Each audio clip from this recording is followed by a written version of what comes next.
Well, today a husband took one step closer to closure after his wife's killer was sentenced to more than 10 years in prison.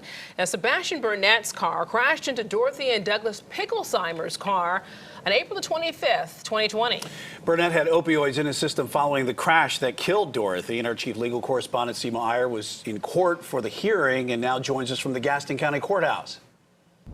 26-year-old Sebastian Burnett was set to go to trial today for murder, for separating two high school sweethearts that spent almost half a century together.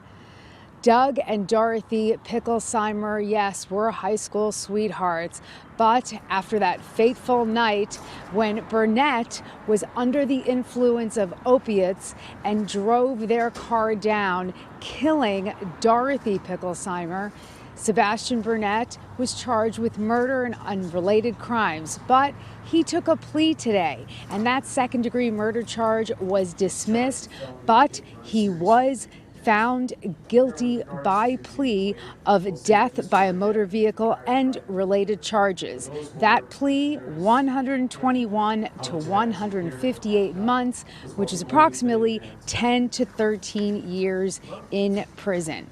The prosecution said that in just 6 weeks, Dorothy and Doug Picklesheimer would have celebrated their 48th anniversary of marriage.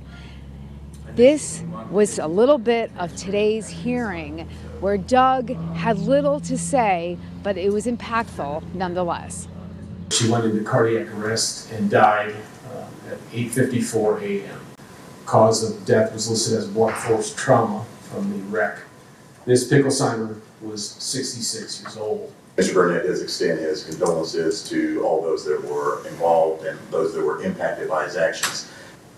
No, I don't like the same thing. Whether this was an appropriate plea or not, if he wants me to accept this plea. Yes, I think best to be over with. I've worried about this for 2 years. And so yes, sir, I think you would accept it.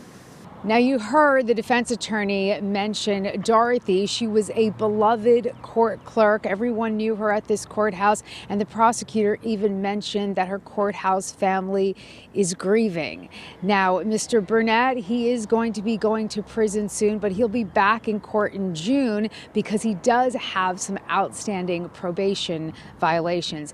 And as for Doug Picklesheimer, he didn't say much to us after the court hearing concluded, but we did see him walking away with scars of that incident, a noticeable limp.